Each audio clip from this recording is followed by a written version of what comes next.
गिबियावनो बयखौबो बरायनानै लाग्रोबाय। खौरां लाबोयैया गोबां सान जाबायमोन। आसा खालामो बयबो मोजाङैनो दङ।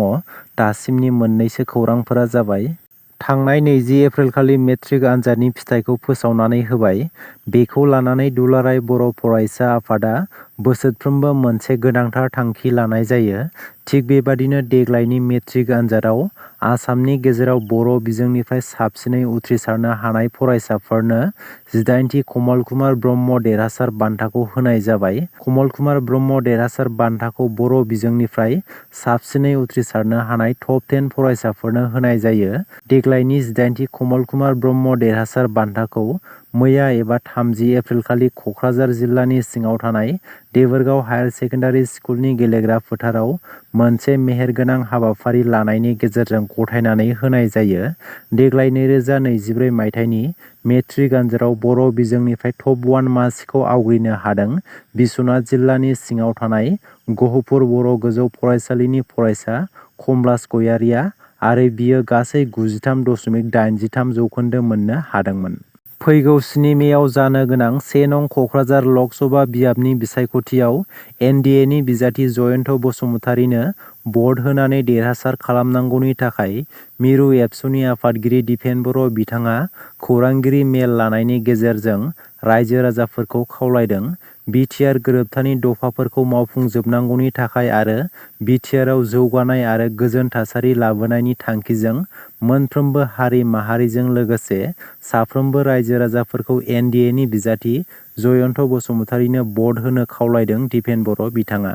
दिनै 1 मे बड'फा उपेन्द्रनाथ ब्रह्मनि थैनाय सान। जों मिथिगौ 31 मार्च बड'फा उपेन्द्रनाथ ब्रह्मनि जोनोम सानखौ आसाम नाङैनो फरायसा सान हिसाबै फालिनाय जादों। थिग बेबादिनो 1 मे बड'फा उपेन्द्रनाथ ब्रह्मनि थैनाय सानजों लोब्बा लाखिनानै दतमा थुलुंगाफुरियाव थानाय बड'फानि गोथार थावनियाव बिबार बावनानै बड'फानि जिउमाया सोरगोआव आलो गोजोनै थानो हानायनि आरो बड'फानि जि आद्रा सिमां बर' हारिखौ गेरेमसा हारि दानायनि मिजिंखौ लानानै आर'ज गाबनाय जायो। हादराव दासान्दि लक सभा बिसायख'थिनि थाखाय मडेल कड अफ कन्डाक्टआ सोलिबाय थानाय समावनो बनरगाव बियाबाव इउपिपिएल आरो बिजेपिनि दैदेनगिरिफोरा अर'नदय होगोन होननानै दुरामारि गामिनि गोबां सुबुंफोरनिफ्राय फोरमान बिलाइ लानानै राइजोफोरखौ बुरखायनायनि अजद थिखांदों। गामिनि राइजोफोरा फोरमायनाय बादिब्ला राइजोफोरखौ अर'नदय होनायनि मुङाव बुरखायनानै 100-200 रां लाखांनायनि उनाव राइजोफोरनिफ्राय लानाय फोरमान बिलाइफोरखौ जेराव मेराव गारना गालांदों होननानै बुंथिदों। पृथ्वीराज नारायण देबमेसा खौरांगिरि मेल लानायनि गेजेरजों एनडिएनि बिजाथि जयन्त बसुमतारी आरो खाम्फा बरगयारिनि सायाव गोख्रों बाथ्रा बुंदों। जयन्त बसुमतारीया सासे दायगोनां सुबुं। दासिमबो जयन्त बसुमतारीनि सायाव क्रिमिनेल केस सोलिगासिनो। मख'नो गोनांदि जयन्त बसुमतारीया सार्कोल अफिसनि सासे मावसुमाखौ गाग्लोबदोंमोन। जयन्त बसुमतारीया सासे साननो रोङै सुबुं। बेबादि मानसिखौ रायजो राजाफोरा माबोरै देरहाहोगोन? गुबुन फारसेथिं बिपिएफ दोलोनि बिजाथि खाम्फा बरगयारिया सासे थैनाय बायदि सुबुंसो।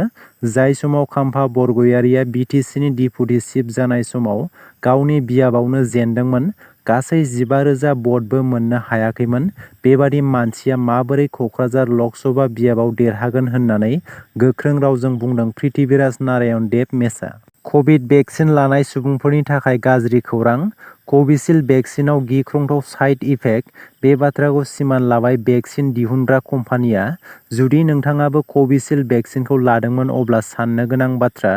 ब्रिटिश फार्मा कम्पानि आस्ट्राजेनेकाया गिबि खेबनि थाखाय बिजिरसालियाव सिमान लादों दि कभिसिल्ड भेक्सिनाव साइड इफेक्ट दं होननानै। कभिसिल्ड लानाय गोबां सुबुंफोरनावनो माखासे बेमार जानायखौ नुनो मोन्दों। भेक्सिन लाखांनायनि उनाव गोबां सुबुंफोरा जिउ खहा जानायनिबो अजद दैखांदोंमोन। गोबां सुबुंफोरा जोबथायाव इउकेनि गोजौ बिजिरसालियाव भेक्सिन दिहुनग्रा कम्पानिया भेक्सिनाव साइड इफेक्ट दंमोन होननानै सिमान लानायखौ मिथिनो मोन्दों। भारतआव दिहुनजानाय मोनब्रै मस्लाफोरा बेन जाबाय। भारतारि ब्रेन्डनि मोननै मस्ला एमडिएच आरो एभारेस्ट मस्लाया केन्सार बायदि बेराम जाहोग्रा फोरमान मोननायनि उनाव सिंगापुर आरो हंकंआव बे मोननै भारतारि मस्लानि ब्रेन्डखौ बेन खालामबाय। बेनि उनाव एमडिएच आरो एभारेस्ट मस्लानि सायाव नायबिजिरदों। अस्ट्रेलिया आरो आमेरिकानि फुड डिपार्टमेन्टआ एमडिएचनि मोनथाम आरो एभारेस्टनि मोनसे मस्ला गासै मोनब्रै मस्लाफ्रा बेन जाबाय सिंगापुर आरो हंकंआव। दासिमनि मोननैसो गोनां खौरांफोरा बेनोमोन। गोजोन्थों।